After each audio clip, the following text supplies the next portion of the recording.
सभी को जय श्री कृष्णा। राधे राधे। आज अश्विन मास की शुक्ल पक्ष की त्रयोदशी तिथि है। आज मंगलवार को प्रदोष व्रत है, इसलिए आज हम सभी भौम प्रदोष व्रत की कथा सुनेंगे। ये कथा सूत जी महाराज नैमिषारण्य के सभी ऋषियों को सुनाते हैं, जिसमें भौम प्रदोष व्रत की कथा आती है। माना जाता है कि प्रदोष व्रत रखने से भक्तों की स्वास्थ्य संबंधी सभी समस्याएं दूर होती हैं और उनके शारीरिक स्वास्थ्य में भी सुधार आता है। भौम प्रदोष व्रत जीवन में समृद्धि लाता है। सूत जी महाराज भौम प्रदोष व्रत की कथा सुनाते हुए सभी ऋषियों को कहते हैं कि एक नगर में एक बूढ़ी महिला निवास करती थी। उसके एक पुत्र था जिसका नाम था मंगलिया। बूढ़ी माता की हनुमान जी में गहरी आस्था थी।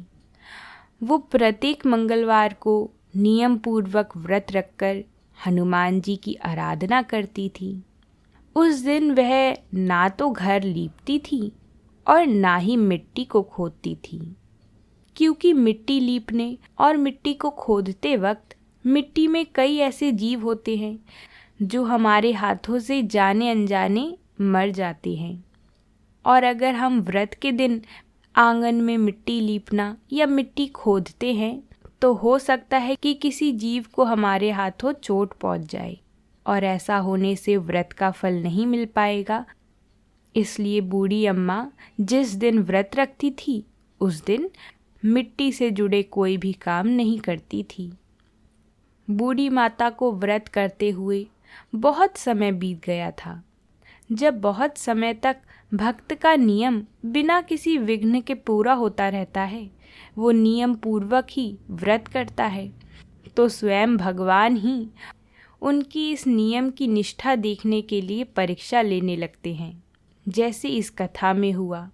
जब बहुत समय तक बूढ़ी माता नियम पूर्वक व्रत करती तो एक बार हनुमान जी ने उसकी श्रद्धा की परीक्षा लेने की सोची। तब हनुमान जी एक साधु का वेश धारण करके उसके घर के पास पहुंच गई और उसके घर के सामने पुकारने लगी, क्या कोई है इस घर में जो हनुमान भक्त हो और हमारी इच्छा पूर्ण करे। पुकार सुनकर वृद्धा महिला बाहर आई और वो बोली, हाँ जी महाराज, आओ आओ पधारो। साधु वेश में हनुमान जी बोले, माता मैं भूखा हूँ, भोजन करूँगा। तू ऐसा कर, यहीं आंगन में थोड़ी जमीन लीप दे जहाँ पर मैं खाना बना लूँ। तब बूढ़ी अम्मा दुविधा में पड़ गईं।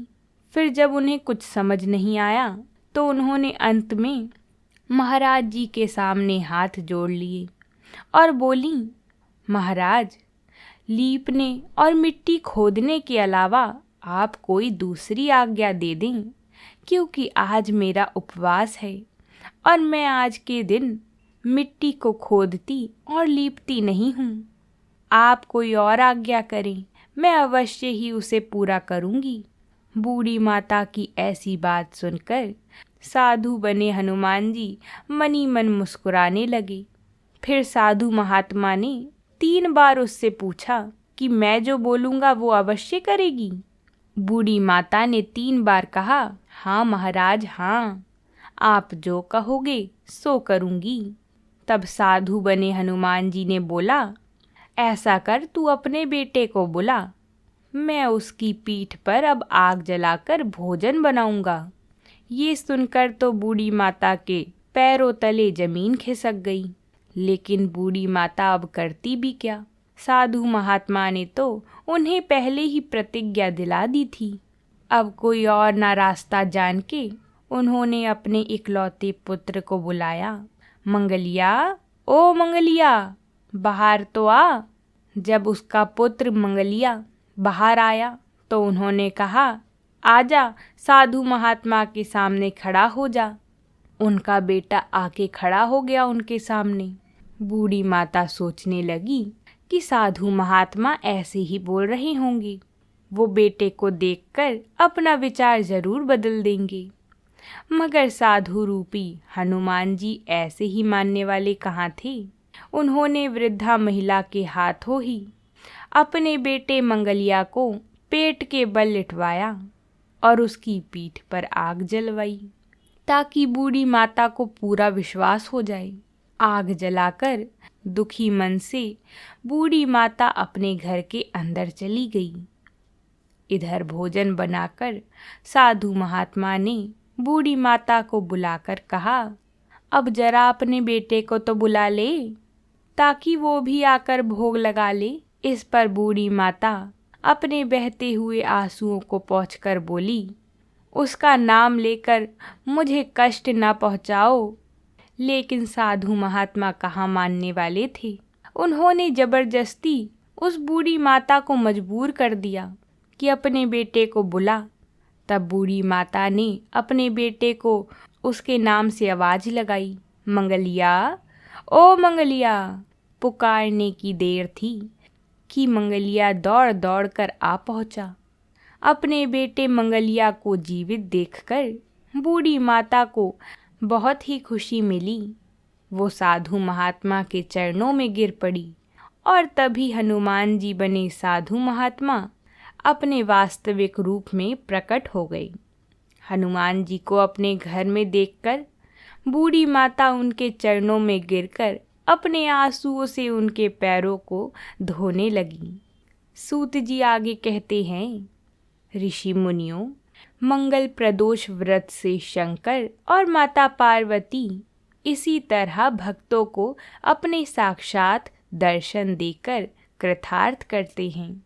क्योंकि हनुमान जी भी भगवान शंकर जी का ही रूप है, इसलिए मंगलवार को हनुमान जी को भी प्रदोष व्रत के दिन पूजा जाता है। बोलिए भक्त वत्सल भगवान शंकर की जय। बोलिए माता पार्वती की जय। अगर आप कथा को आगे भी सुनना चाहती हैं तो वीडियो को एक लाइक ज़रूर करें, ताकि हमें भी पता चले कि आप में से कितने जनों को कथा सुनना बहुत पसंद है। और अगर आप हमारे चैनल पर नए आए हैं तो चैनल को सब्सक्राइब ज़रूर कर लें। कथा को आगे लेकर चलते हैं और अब हम भगवान के प्रिय भक्त उपमन्यु जी की कथा सुनेंगे। ये भगवान के ऐसे परम भक्त हुए कि जिन्होंने केवल गाय के दूध के लिए भगवान की अनन्य भक्ति करी। आइए कथा को सुनते हैं। एक बार की बात है, उपमन्यु एक मुनि के पुत्र थे। उन्होंने पूर्व जन्म में ही सिद्धि प्राप्त कर ली थी और वर्तमान जन्म में मुनि कुमार के रूप में प्रकट हुए थे। एक बार उपमन्यु जी कई ऋषि बालकों के साथ एक बड़े ऋषि के घर गए, जहाँ पर जजमान के द्वारा सभी सुविधाएं उन ऋषि को मिली हुई थीं। वहाँ पर उनकी ऋषि पत्नी ने इन सभी बालकों को थोड़ा थोड़ा गाय का दूध पिलाया। जब उपमन्यु ने दूध ग्रहण किया तो उनको बड़ा पसंद आया। वो बहुत मीठा था और उन्होंने आज तक उसे कभी पिया भी नहीं था। जब सभी बालक वहाँ से लौट आए तो उपमन्यु जी भागे भागे अपनी माँ के पास आए और आकर प्रेम से बोले, माँ, मुझे गाय का दूध पीना है। तब माता ने बोला कि गाय का दूध हम कहाँ से लाएंगे? गाय तो उसके पास होती है जो पंडित जजमान के यहाँ हवन वगैरह शुभ कार्य कराते हैं। पर उपमन्यु जी तो छोटे ही थे। वो अपनी बात पर अड़े रहे और कहते रहे, माता, मुझे दूध पीना है, मुझे दूध पीना है। जब वो नहीं माने तो उनकी माता ने जंगली चावलों को लेकर उसको पीस के उसका दूध निकालकर उपमन्यु जी को दे दिया। जैसे ही उपमन्यु जी ने उसे पिया तो उन्हें पता चल गया कि ये वो दूध नहीं है। उन्होंने अपनी माता से कहा, माता, ये वो दूध नहीं है, मुझे पता है, क्योंकि मैंने वो दूध पिया था, वो तो बहुत मीठा था। और ऐसा कहकर वो रोने लगे। उनकी माता ने कहा, बेटा, हमारे पास तो दूध नहीं है, क्योंकि हम तो तपस्वी हैं, जंगल में रहते हैं। जंगल के फल फूलों से ही हमारा गुजर बसर होता है। इस जगत में महादेव जी ही धन देने वाले हैं। आज से पहले हमने कभी भी धन की कामना से भगवान शिव की पूजा नहीं की है, इसलिए मैं तो तुम्हें दूध देने में सक्षम नहीं हूँ। बेटा, पूर्व जन्म में भगवान शिव और भगवान विष्णु के उद्देश्य से जो कुछ दिया जाता है वही वर्तमान जन्म में मिलता है, दूसरा कुछ नहीं। अगर तुम भक्ति पूर्वक भगवान शिव की आराधना करोगे तो वे तुम्हें निश्चय ही जो चाहोगी सब देंगे। अन्य देवताओं को छोड़कर मन, वाणी और क्रिया द्वारा भक्ति भाव के साथ पार्षद गण सहित उन्हीं सदाशिव का भजन करो। ओम नमः शिवाय, यह मंत्र साक्षात उन देवाधिदेव शिव का वाचक माना गया है। माता की यह बात सुनकर उपमन्यु जी ने भगवान शिव की आराधना करने का निश्चय किया। वह तपस्या करने के लिए हिमालय पर्वत पर गई और वहाँ वायु पीकर रहने लगी। उन्होंने 8 ईंटों का एक मंदिर बनाया और उसके भीतर मिट्टी के शिवलिंग की स्थापना करके उसमें माता पार्वती सहित शिव जी का आवाहन किया। तत्पश्चात जंगल के पत्र पुष्प आदि लेकर भक्ति भाव से पंचाक्षर मंत्र के उच्चारण पूर्वक भगवान सदाशिव की पूजा करने लगी। माता पार्वती और शिव जी का ध्यान करके उनकी पूजा करने के पश्चात वह जप किया करती थी। इस तरह दीर्घ काल तक उन्होंने बड़ी भारी तपस्या की। बालक उपमन्यु की तपस्या से चराचर प्राणियों सहित त्रिभुवन संतप्त हो उठा। तब देवताओं की प्रार्थना से उपमन्यु के भक्ति भाव की परीक्षा लेने के लिए भगवान शंकर उनके समीप पधारे। उस समय भगवान शिव देवराज इंद्र का और माता पार्वती शची जी का, नंदी जी ने ऐरावत हाथी का और शिव जी के गणों ने संपूर्ण देवताओं का रूप धारण कर लिया। निकट आने पर सुरेश्वर रूपधारी शिव जी ने बालक उपमन्यु को वर मांगने के लिए कहा।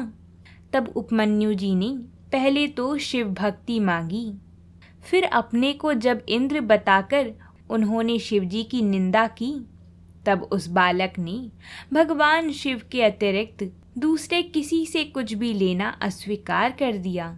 जब उनसे भगवान शिव की निंदा सहन ना हुई तो उन्होंने भगवान शिव के रूप में इंद्र को चुनौती दी कि तुम चुप हो जाओ, नहीं तो मैं तुम्हें श्राप दे दूंगा और अपने श्राप से अभी भस्म कर दूंगा।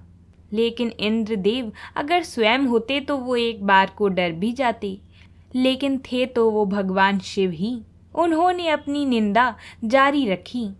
तब उपमन्यु जी क्रोध में आकर भगवान शिव के मंत्रों द्वारा उनको श्राप देने जा रहे थे। वैसे ही नंदीश्वर तुरंत आ पहुँचे और उपमन्यु जी से कहने लगी, अच्छा, भगवान शिव के मंत्रों द्वारा भगवान शिव को ही भस्म करना चाहते हो।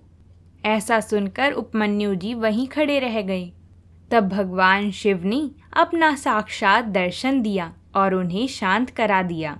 फिर वह सब के सब अपनी स्वरूप में प्रकट हो गई। भगवान शिव ने उपमन्यु जी को बहुत से दिव्य वर दिए, प्रवचन की शक्ति दी और अपना परम पद अर्पित किया। फिर दोनों हाथों से उपमन्यु जी को अपने गले लगाया। पार्वती जी ने भी बड़े प्यार से उनके मस्तक पर अपना कर कमल रखा और उन्हें अक्षय कुमार पद प्रदान किया। शिव जी ने संतुष्ट होकर उनके लिए अविनाशी साकार क्षीर सागर प्रस्तुत कर दिया। साथ ही योग संबंधी ऐश्वर्य, नित्य संतोष, अक्षय ब्रह्म विद्या और उत्तम समृद्धि प्रदान की। उनके गोत्र को अक्षय होने का वरदान दिया और यह भी कहा कि तुम्हारे इस आश्रम पर मैं नित्य निवास करूँगा। ऐसा कहकर भगवान शिव जी अंतर ध्यान हो गए। उपमन्यु जी वर पाकर प्रसन्नता पूर्वक घर आए और उन्होंने माता से सब बातें बताईं। ऐसा सुनकर उनकी माता बड़ी हर्षित हुई। उपमन्यु जी सबकी पूजनीय हो गई तो बोली, भगवान शंकर की जय हो। तो इस प्रकार हमने भगवान शिव के सुरेश्वर अवतार की कथा सुनी। यह अवतार सत्पुरुषों को सदा ही सुख देने वाले हैं। सुरेश्वर अवतार की यह कथा पाप को दूर करने वाली और संपूर्ण मनोवांछित फलों को देने वाली है। जो इसे भक्ति पूर्वक सुनता या सुनाता है वह संपूर्ण सुखों को भोगकर अंत में भगवान शिव को ही प्राप्त होता है। तो बोलिए भगवान शंकर की जय हो। तो इस तरह हमारी आज की कथाएं पूरी होती हैं। उम्मीद करती हूँ कि आप सभी को कथाएं पसंद आई होंगी। आप सभी का संबंध भगवान से ऐसे ही बना रहे और भगवान सभी पर खूब कृपा करें। अब हम आपसे कल मिलते हैं एक नई कथा के साथ। तब तक प्रेम से बोलिए हरे कृष्णा हरि बोल।